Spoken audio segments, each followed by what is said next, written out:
Hello there, I am Gifty Auntie and welcome to TSP with Gifty Auntie.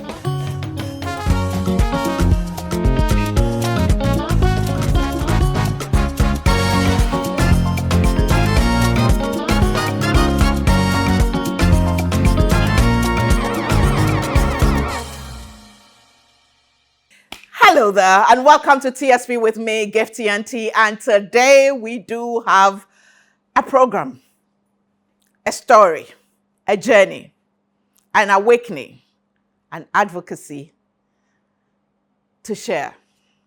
You know, this program is about projecting and capturing the untold stories of women, but it's not every woman who's able to voice out.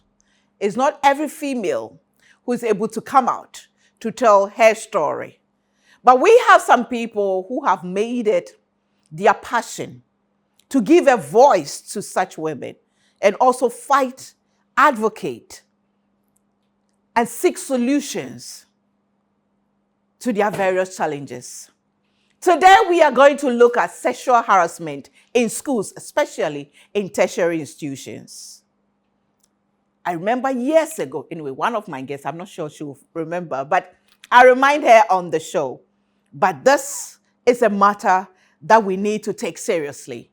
Now you send your child to school and you're wondering, you don't know what will happen.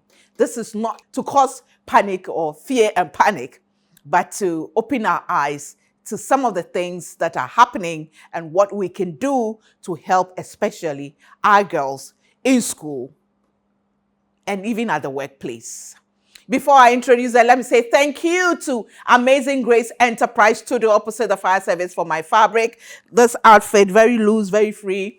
Anywhere you can wear it, anywhere, any occasion. By Brie Redwa, my hair by Avia Hair Collection. They are at Makola. Makeup by The Global, Beat 20 Crafts. And then my other accessories by The Boy Fashion. Ladies and gentlemen, let's put our hands together, even as we invite Professor Akosia Adamu.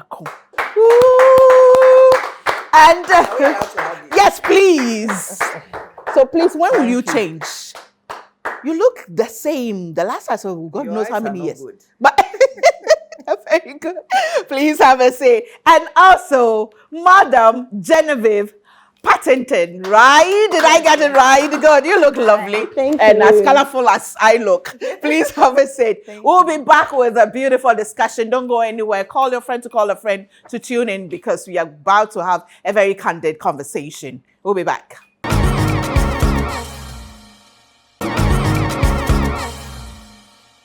Welcome back to TSP with me, Gifty, and by the way, TSP is the standpoint, but we're trying to bring the two brands together to make it more exciting. And my guests, or my panelists today, are to my immediate left, Professor Akosia Adamu, Professor from the University of Ghana and CEO of 715 House Production Limited. Welcome back to the standpoint. Thank you. Thanks for having. It's been too long. It's been too long. It's been too long. It's good to be back. You know, sometimes you feel like, oh, she's too busy. You cannot access it. And I was amazed when I sent you the message and just said, you've always remained this beautiful soul. God bless you. I like you. Oh, thank you very much. And I also have Madam Genevieve Patenton, who's the country director, Amnesty International, Ghana. Yes. Good to have you on this standpoint. Let me start with Prof. You know, I was reminding you that one of the very first programs we did with you, that's I think the first year of the standpoint. In July this year, the standpoint will be 17 years. Wow. So one of the first was about sexual harassment in schools. And your outfit had done a research that goes way back to primary schools, where children, class 1, class 2, were being sexually abused and harassed. Do you sometimes feel tired?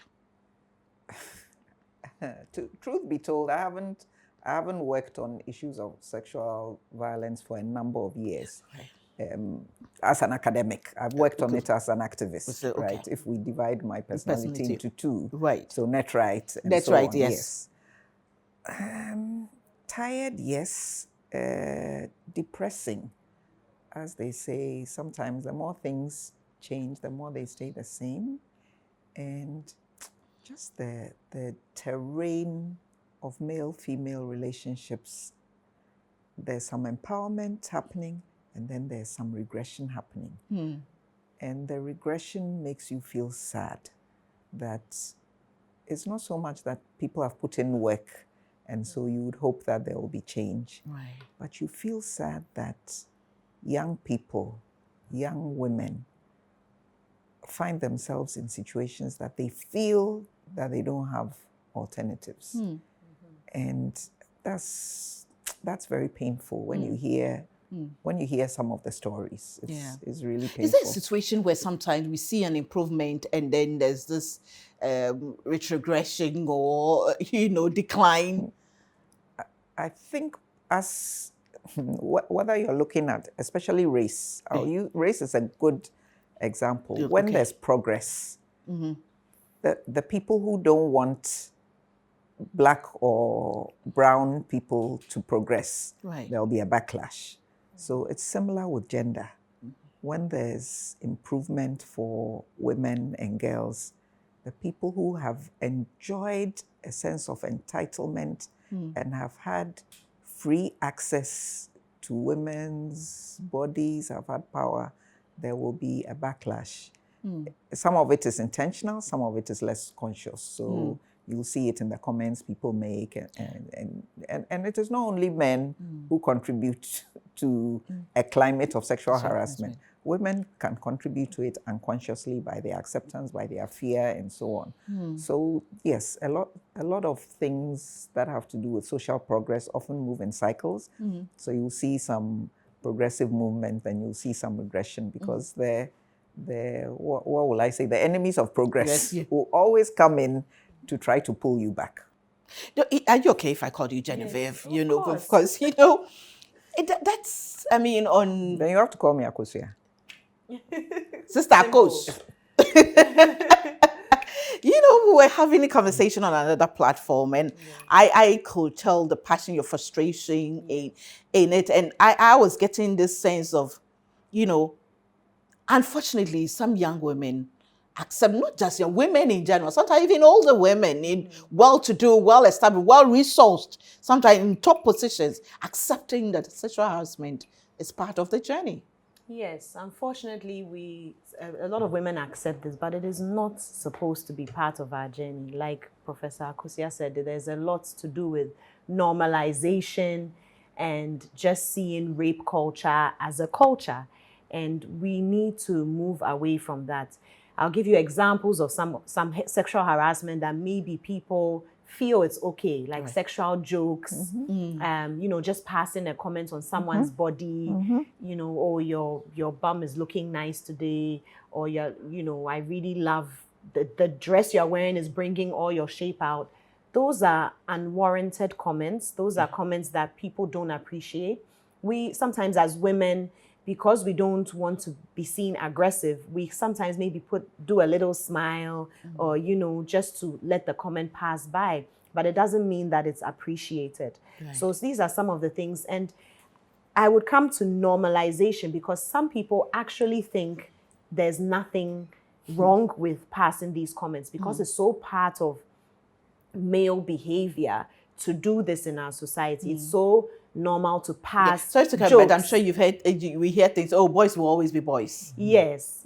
So it's that thing about normalization. That's how things become normal, because we tend to dismiss that kind of behavior. Yeah. And we have to understand that not everybody appreciates that. Sometimes even you're in the office and somebody will call you office wife, and that kind of thing. That's also becoming a trend. Yes. Well, I'm just wondering. Yes, and some women may smile about it, but they actually don't like it. So I think, we need to do more in our society to call people out. Like I said, some people genuinely do not know that this is not okay. Yeah. Now, I just wanted to bring up an issue about what's happening on campus now with a lot of students. Now, yes, we have teachers making, unwarranted advances at students, and then some teachers say the student is dressing in a certain way and she brought herself on me, or even male students brought themselves.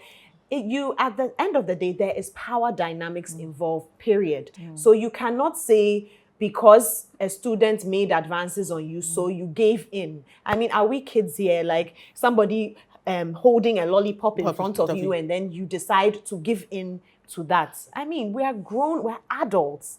And it sounds very surprising when I hear a male lecturer saying that the students made advances at him. He couldn't help it. They come to you. I'm Who sure are you, an they come to animal? the lecture room dressed in a provocative way. Yes. Sometimes they sit in front and they open their legs. So let me tell you something. There are zero statistics that show that your dressing provokes someone to have sex or unwarranted advances at you. Zero statistics as we stand.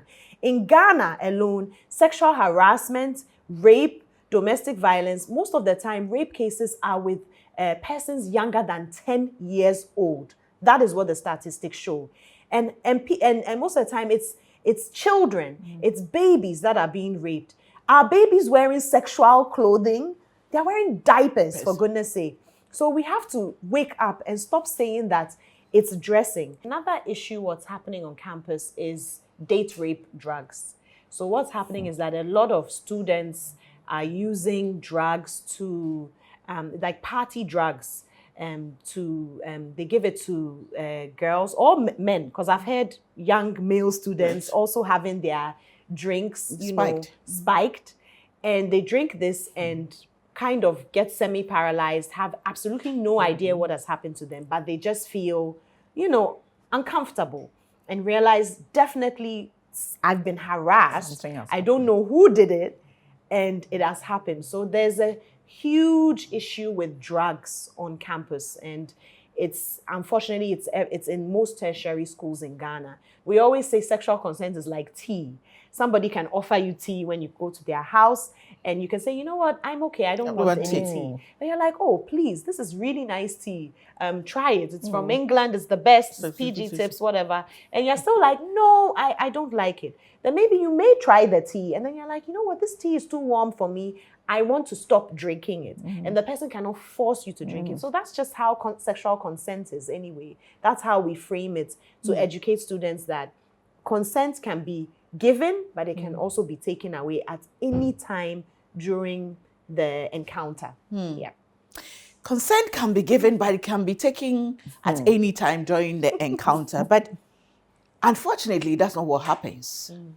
And we hear excuses of, of course, I've reached a certain stage, I couldn't control myself. She said yes, and I don't know whether, she was just joking when she said no, and a whole lot. And that's another conversation. But my worry is what is happening in tertiary institutions. Genevieve mentioned drug and the spiking of people's drinks, and as a bait for rape, both male and female students.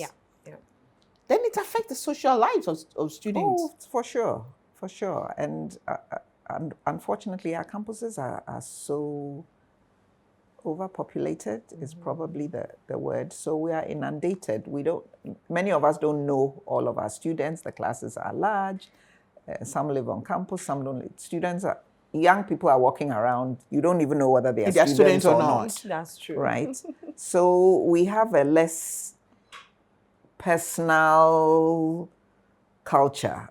Maybe the graduates, most of my students are graduate students. So with our graduate students, you'll know them. It's probably more difficult for some of these things to happen between professors, lecturers, and graduate students. But as Genevieve was saying, the sexual harassment is happening at all levels. Lecturers and students, students and fellow students, TAs and students, staff and staff, a lecturer and a junior lecturer. It's cross-cutting. And we deal with these cases if there is evidence. You see, if I know that Asimesi is a harasser, and we know them, We talk about them. We know them. The fact that I'll meet somebody in a meeting and I'm talking to him fine and smiling with him doesn't mean I don't know, right? I don't have evidence. So I cannot accuse him that you say, I know what you've been up to. If he's my friend or colleague, I can go to him and say, dude, I know what you are up to. One of these days, your cup will be full. But otherwise, I'm dealing with a rumor. So as a professional person, I can't work with rumors. We need evidence. And it is difficult to get evidence. It is so difficult because the victims, let me say, are afraid to come forward. Because they know that the person who has more power, going back to what Genevieve said, is in a position to harm them, affect their grades, affect their job, affect their well-being, can harass them with text messages, can send people to harass them. Let me tell you, even when the parties in power change, somebody can tell you that, hey, this party has lost. Now my party is in power. If you like, try to move this matter forward and we shall see. So what will you do? You, a small fry or fly, that you've got somebody who has an infrastructure to support him, you will give it up. And even when I think I was Dean of International Programs acting for a year. So I wasn't even, it wasn't African Studies, it wasn't Center for Gender Studies. A young lady came to see me and she had even graduated. She was doing her national service. So the issue of somebody affecting her grade was gone. She finished. So she wanted to report one lecturer. She told me the story. I said, my dear, I'll walk this journey with you. I'll go with you, we'll report the case. However long it takes, I will go with you every time there's a hearing. If we need a lawyer, we'll find you one. She came back some weeks later. She said, Prof, I want to drop the matter. I said, oh, how? Her mother had told her that Abna, Akosia, whatever her name was, they are semi, they jai why? Why? She doesn't want her daughter's name around, that it is because of her that somebody has lost his job and he has to look after his family, he's got kids, so she should leave the matter. So I said, you've graduated, you've gone. You are out of his clutches. Tomorrow might be your kid sister, right? Can you defy your mother? Your mother says, leave this matter. How do you defy your matter? Because anybody who wants to take a case like this forward has to have at least one champion in their corner. One person who will hold your hand, walk with you. When they insult you, the person is in your corner. When text messages come and you need to cry, if the person will speak on your behalf, you need one person in your corner. If your mother, who should be your biggest champion, says, Ira, I beg you, leave this matter, how will you go forward? Because then you are coming home, if you still live at home, to see your mother's long face. I went to church and they said, your daughter every day, and even have you seen the way she dresses? Jamonokra.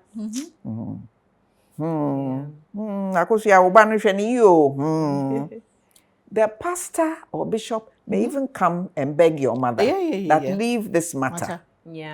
So apart from not having a champion, now you've got the weight of a whole lot of people on you. Say, leave this matter. How? If you are 19, 20, 25, 32, 37, maybe as you are getting to 40 and above, it's like, me too, I'm strong.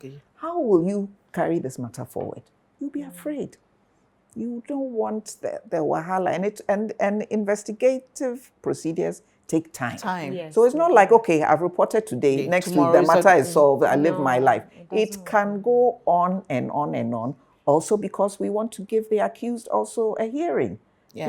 Because we want to be fair. Because an accused could also be falsely accused. So we want to give everybody a hearing.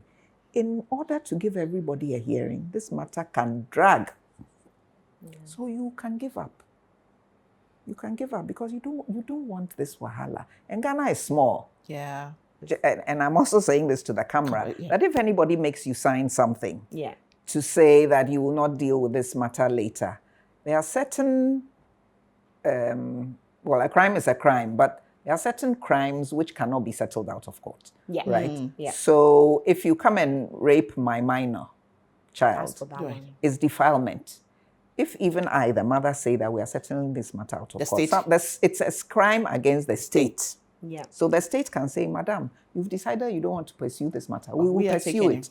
So people should not be frightened if it's rape, right? You may have signed whatever you want. Rape is a criminal offense if proven, right? Yes. So whatever you signed does not prevent this case from going to court. Is it a case that we don't have the system that support victims or survivors? We don't have. Do you remember when DOFSU was active? Yes. The Domestic Violence and Victim Support Unit. Back in the day, a lot of civil society organizations Do you think Waju was more, No, No, not necessarily. Not necessarily. It's the Okay. training. Okay. The police officers need to understand rape culture, that it's about Yes. power, or sexual harassment, that's about power. It's not about the way you dress. It's not about how you spoke. It's not about the fact that this girl, she has 5 boyfriends, she's promiscuous, therefore. It's not about any of it. It's about power. Anytime these things happen, one person in the equation has more power than the other. yeah. It's picking on somebody who's more vulnerable than they are. Right. And the police officers or whoever is investigating needs to understand this. You need to be trained. We don't wake up and understand this because we think it's normal. So if you don't train police officers, and what was happening, 15, 20 years ago, is a lot of civil society were investing in supporting the training. Yeah. That hasn't continued. And then if you have somebody working DOFSU office in Medina, then you pluck the person, take them to WA to go and do criminal cases. You have lost your person in the Medina office who understands sexual harassment, and you maybe brought somebody else who hasn't been trained, and then I come there. To start all over you have again. to start all over again. So this is a special unit that needs to be supported. The officers need to be trained, and then we don't transfer them like other officers. Those of you who watch Special Victims, SVU, Yes. you see that it's a dedicated team who have been trained, and they are there. You don't pluck them and say, oh, now go and do traffic on the street. We are here for sexual crimes, and we understand it. We try to understand the victims. We know how the perpetrators' psychology works and so on. When they go and try to throw something in our face that, oh, it was the way she dressed, we understand that, say, please, that's not. But So some support, I just want to mention one support center, which is the Orange Support Center that is established at the Domestic Violence Secretariat under the Ministry of Gender. Yeah, right. So they have tried to train persons to receive cases, just to have, it's like a first call where, maybe they calm you down, gather your information, and then they're able to transfer that to the police. And then if you need psychosocial support, they do that for you. But it's not enough, of course. Can you imagine the number of calls they get? Country. It's the whole country. And they're just maybe less than 10 people maybe in the center. How many calls are they getting? How are they able to receive those calls every day? And are we able to actually do something substantive about the issues that come in? So sometimes there's also a few NGOs that I know a friend of mine, I think she's just establishing Akoben NGO, and she is a survivor of child abuse. She's very vocal about it. And she welcomes people survivors of that kind of sexual harassment or rape to come in and create a support group, but also to give you access to mental health support. However, under the states, the law, I believe when you go through child abuse, it's free to have psychosocial support from the Ministry of Health, hospitals, up to 18 years. After that, it's not free. But even the psychologists are not there. Yes, how many psychologists do we have? In the public hospitals, how many will you find that have a psychologist? Yes, that is true. And then they are dealing with a whole slew of mental health issues, of which this is a slice. Let me take a break. When we come back, we'll go back to the tertiary institutions. What systems do we have in place, especially to prevent lecturer to student sexual harassment, and what kind of punitive measures do they? Because some time ago it used to be transferred, suspended, and They still then do what? it.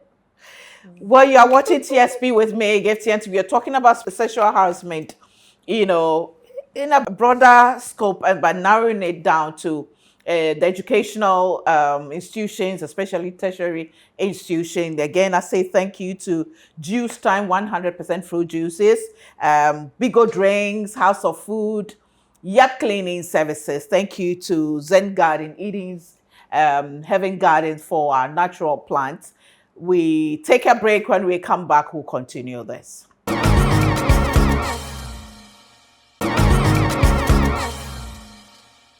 Welcome back to TSP with me, Gifty Auntie, and thank you so much to Kidsville, Everything Kids. When you go to Kidsville on the Painters Road, adjacent Noble House, they have Everything Kids there. Go there, give your children a treat, and they will thank you forever. Thank you to Venant Mineral Water, which has balanced pH level. It's low in sodium, and they believe in giving back to society. That is sharing love and changing lives. We're so grateful to them. And of course, Amazing Grace Enterprise at Tudu, opposite the fire service, for my fabric, my outfit by Brie Redua. Thank you so much. Makeup by the Global Hair Avia Hair Collection at Makola, and of course Beats, 20 Crafts, and then the accessories by The Boy Fashion. So I'm a sitting mannequin and a walking and standing mannequin. Prof, it's more worrying. I shouldn't say more worrying, but it is worrying when you hear some of the stories that come from the universities. Unfortunately, it's becoming very common of lecturers harassing students. Sex for grades, still ongoing. 21st century, 2025. It's back to the impunity. Let me say, for the University of Ghana, this is where I work. We've had a Center for Gender Studies since 2005. Yes. We have a anti-sexual harassment policy that goes back several years. We have a gender policy, but laws and policies are here. The human beings also live in a society here. So they have to come together. And there's an anti-sexual harassment committee who receive cases. Most of those cases will never come to the public domain, right? So some of them, there's not enough evidence, because these things, there has to be evidence. Some of them, somebody will be dismissed or suspended. We don't hear about it publicly. Last semester, the academic board decided that if you are found guilty of one sexual harassment case or the other, we will publicize your name. And hence the recent case, recent case of Dr. Samson Obedapia, that the university indicated that this lecturer had been suspended, was because academic board had agreed enough is enough. If you are found to have been guilty of sexual harassment, whatever punishment the committee decides you should have, we will tell the world that this has happened. So this is a first step, we hope, of many more to come, that will empower victims. You know, in the gender space, we use victims, we use survivors, because we don't want to make somebody, you know, downgrade them into somebody who doesn't have agency. But I will put it in quotes, because you only become a survivor to me when you've been able to deal with, you know, the issue. You are living your life, and you are no longer healed, and healed. Or healing on the journey to healing. Anyhow, so we hope that this will encourage people who have gone through an experience to come forward and to, you know, file a complaint, so that the process can begin. Because without complainants, we cannot move forward. But the complainants are protected. Sorry? No, the complainant. You mean the perpetrators? No, the complainant, the students who come to complain, Oh, Are they protected? Are they protected? Are they well, how much protection can we offer? Yeah. My daughter went to work as an intern with one of the big media houses. I will not mention the name. She was supposed to see who was going to be her supervisor. Not good morning, Akosia. How are you? I hear you are studying this. Oh, you want to work in broadcasting, so and so. The first question he asked her is, are you a virgin? How? She was so dumbfounded, taken aback. It's like, what do you even, like my virginity? So I'm a virgin, my sexual orientation so or virginity you will remove nothing my to do with virginity. you. Or you are not a virgin, so I'll sleep with you. Or like, what has it to do with anything? So you are there, an 18, 19-year-old. Somebody tells you this. Like, do you go back to work tomorrow? Maybe your mother is a professor, so she can go and flex there and say, my mother is Professor Madam Gender, so don't you dare this. Imagine the young lady from wherever. Yeah. Will she go back there tomorrow? Let alone to go and report that this happened. I'm sure the person is still there misbehaving. She didn't tell me his name, but she told me the issue. So the person who had helped to get her there, I said, so this is the climate that you are working in or studying in. As for a job, maybe you go home, you get another job. But your grades, you need to... We have students who have attempted suicide. Yeah. We have students who have dropped out of school because it's like, I cannot change their programs entirely. I'm doing this course. I will go and do another course in another university. I will start from scratch. How many people can do this? Yeah. And the men will come and beg on their knees. I'm crying, my children and my school fees and so on.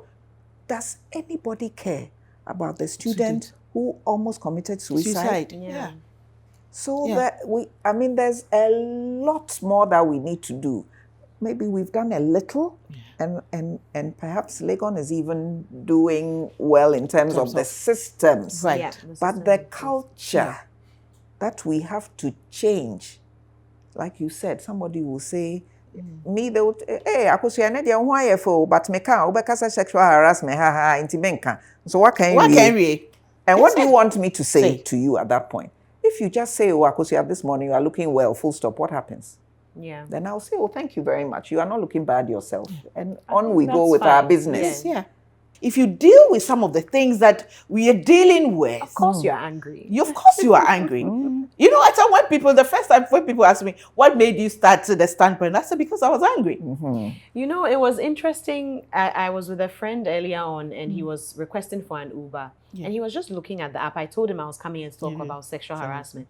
And he looked at the app and he was like, he has zero, like he doesn't have to check who this driver is. He doesn't have to share his ride with anyone. And I told him that, do you know, I always share my ride. I never just hop into a taxi and not share my ride. I constantly share it because you just never know what will happen. And this is the constant fear that women live in. Like, it's always a thought in our heads that you have to be careful, you have to be safe. You cannot trust people 100%. Just be on your toes. Because if you don't do that, if you don't do that, you can find yourself somewhere. It's tiring. It's absolutely tiring. So just to get to points where, what can you do in these situations? Like Professor Akosia said, it's the evidence. But there are ways and means of getting it. He called me. It might not even be on your phone. There was Just another student around. A book or something. On Tuesday, this day, after the class, the lecturer said this. Asimesi, did you hear it? You've noted it. Asimesi was there. So when the thing happens, I will call. Yeah.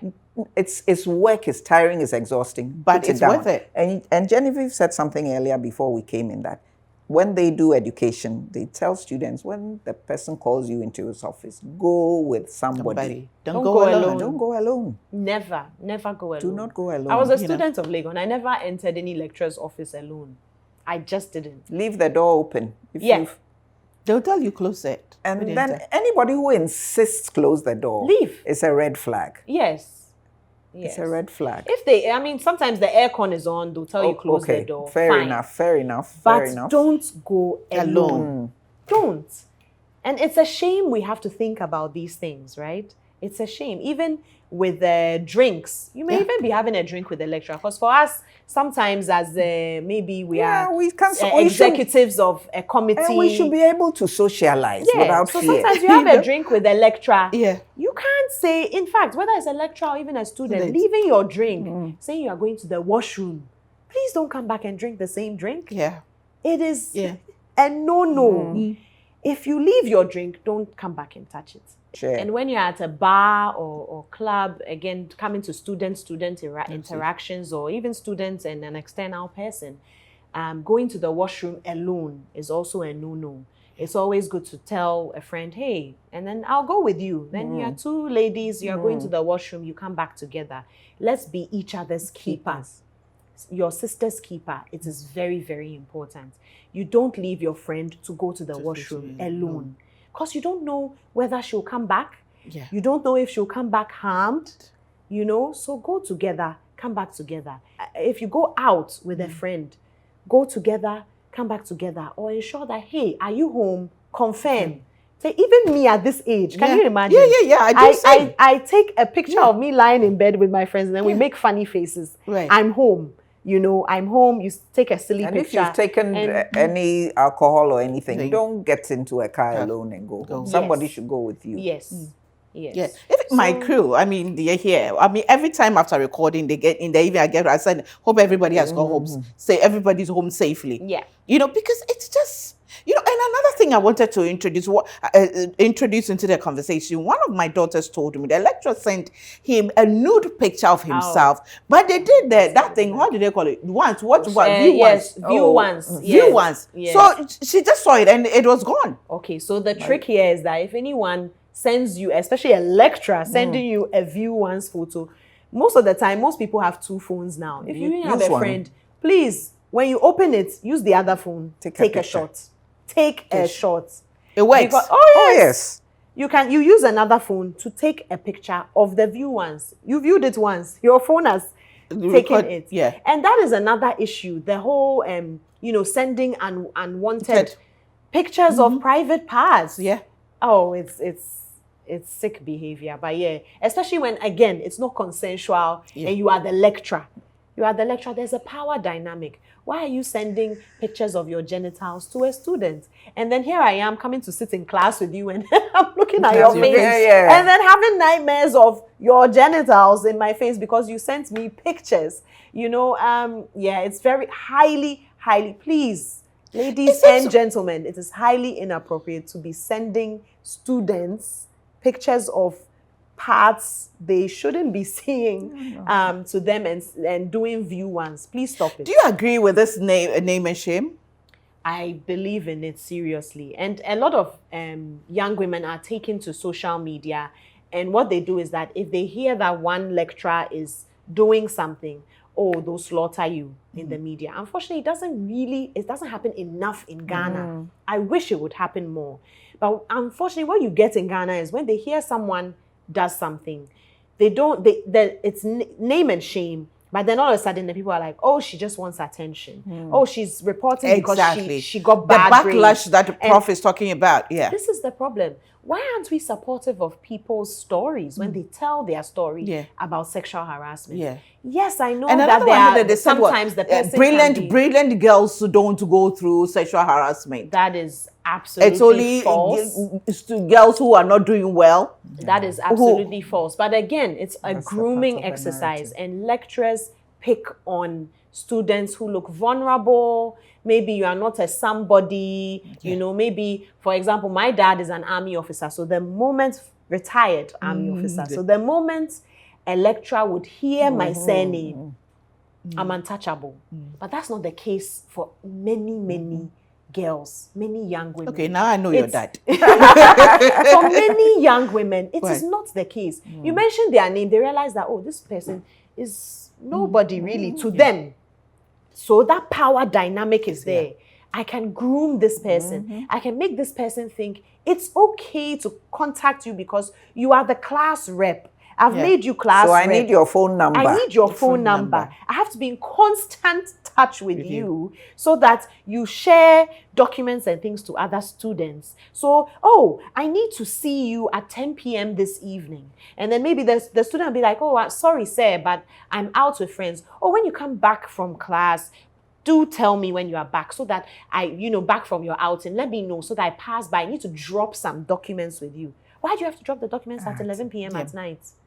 And then the students will still say, oh, I'm so sorry, but that time is inappropriate for me. Oh, what's inappropriate about 11 p.m.?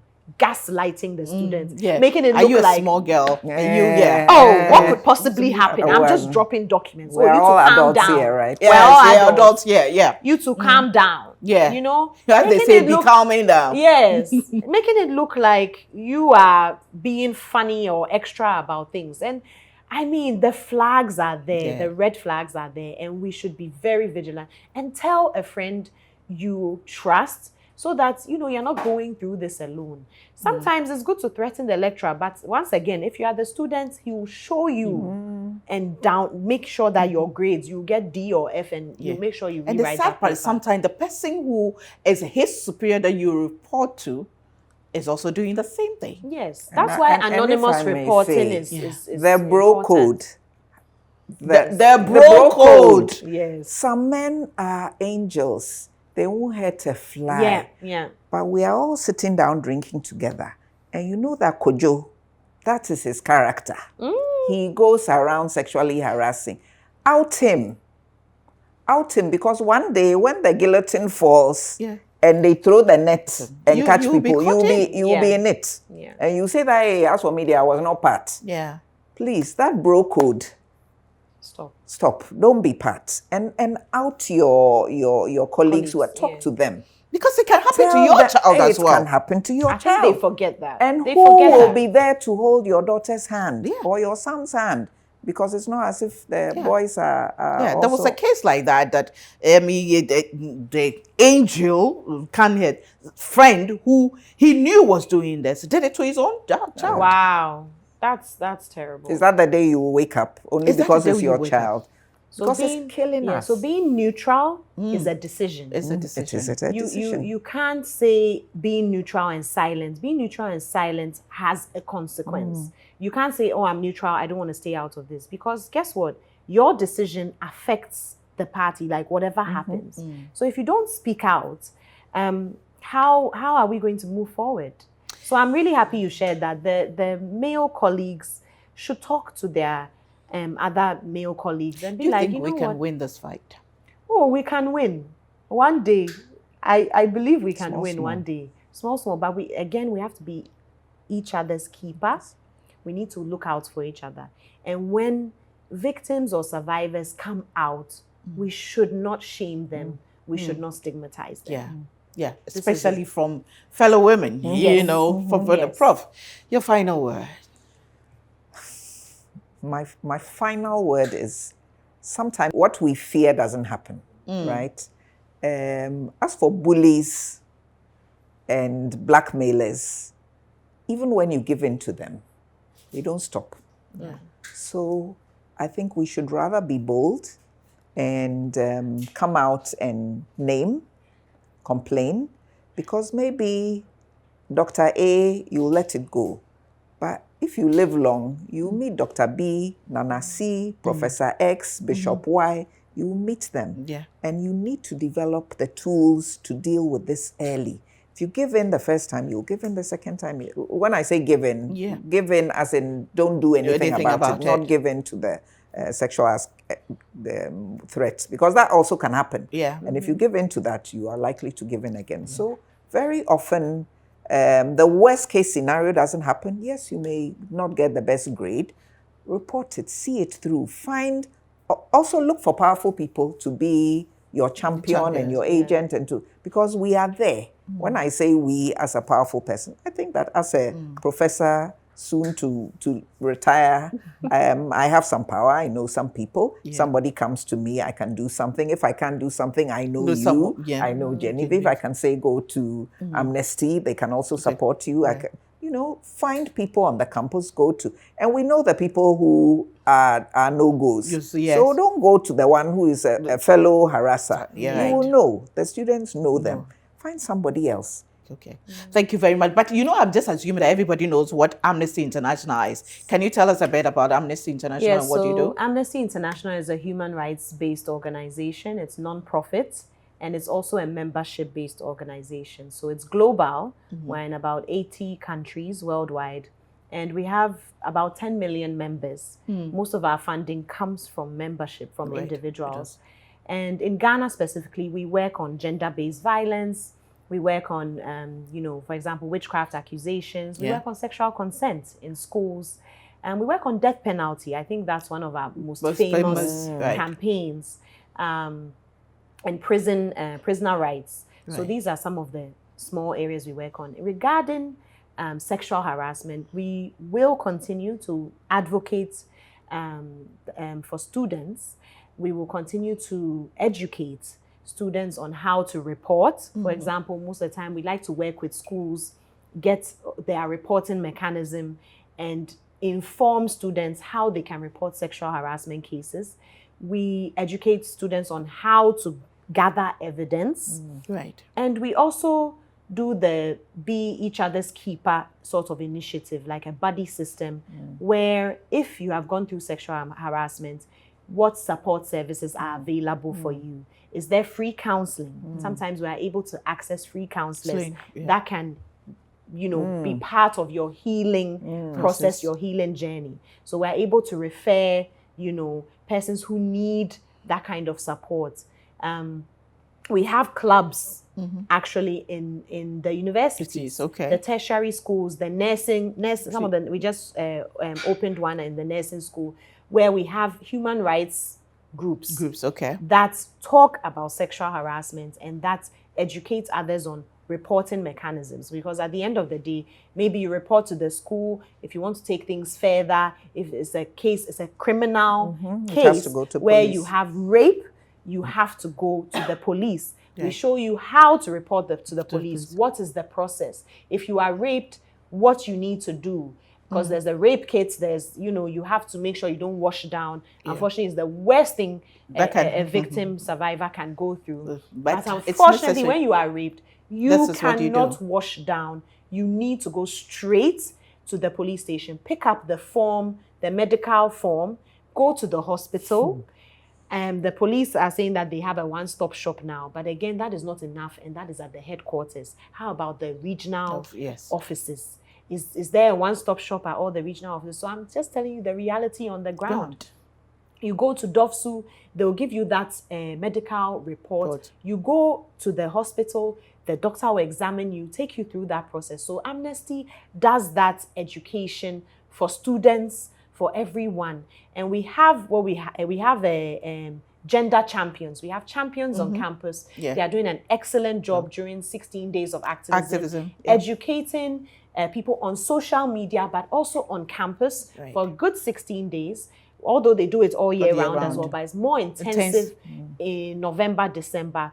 And young students go around educating other students about how to report, how to protect yourself when it comes to sexual harassment, and how to not be a bystander. When it is happening, call the person out. Let somebody know that what you are doing is wrong and you shouldn't be doing it. And if you do it again, we will report you. That conversation has to be had. Is there a number to call?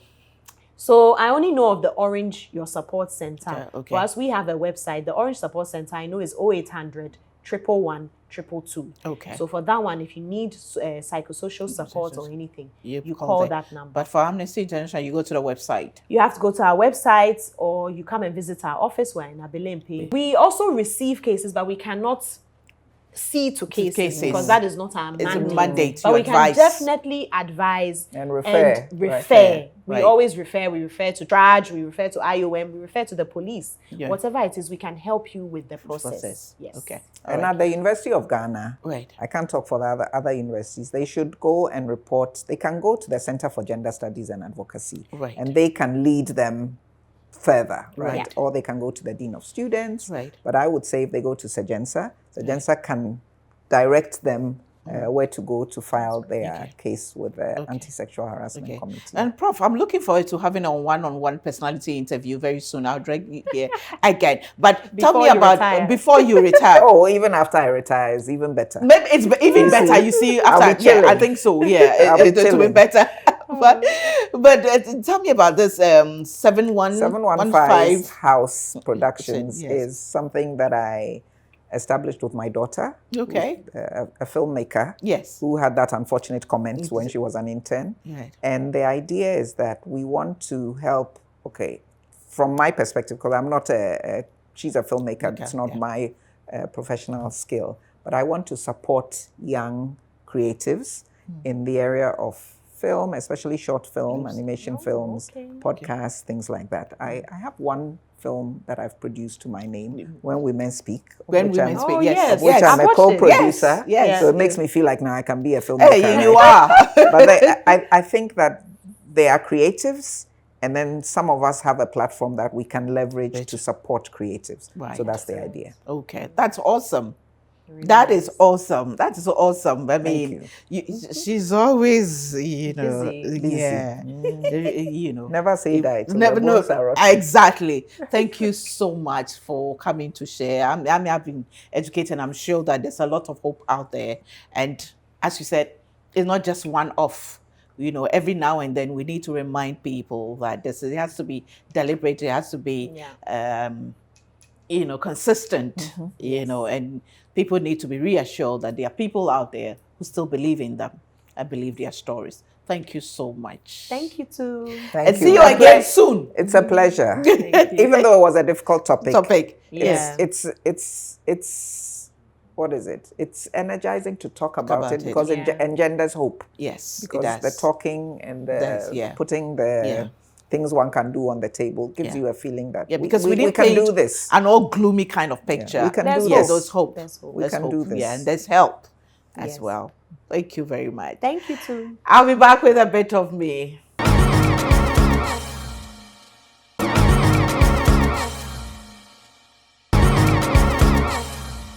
Let me ask you a question. How would you feel if your child comes home and tells you that she entered a lecturer's office, or a lecturer called her to his office, and when she got there, he opened his zip and told her to give him a blowjob? Or your son tells you, enters the lecturer's office, when he got there, the lecturer opened her top blouse and said, "Touch my breast." You see, what we do is not so much about us, but so that our children do not go through some of the stories or some of the things that we've been through. It is tough. It is embarrassing. It is painful. And sometimes because of that, we like to behave as if it's not happening, turn a blind eye. But you see, if you don't talk about it now, if you don't join the fight now, if you don't call out people now, unfortunately, it may hit closer than you think. You can protect your child as much as you can with everything, but they go into the broader world. They go to school, they go to church, they go to the mosque, they go to other places, and you can't control what happens there. So we all need to raise our voices. We all need to join the fight. We all need to take a stand against sexual harassment and educate our children, both boys and girls, about the danger signs. Pretending that it's not happening doesn't mean that it's not happening or it can't happen. Let's talk to our children. Let's have candid conversations with them. Let's talk to our partners. Call out the family members who are sexual harassers and abusers. No matter how close they are, call them out to save yourself, your children, and generations to come. I'm a woman with super crazy faith in God. I'm quite resilient when it comes to my faith in God, but I know He's given us wisdom. And we have to look out for each other. Be that friend, that voice, that protector that another person needs. Don't let us destroy what we are to protect and preserve. Thanks for watching. See you same time next week. Bye for now.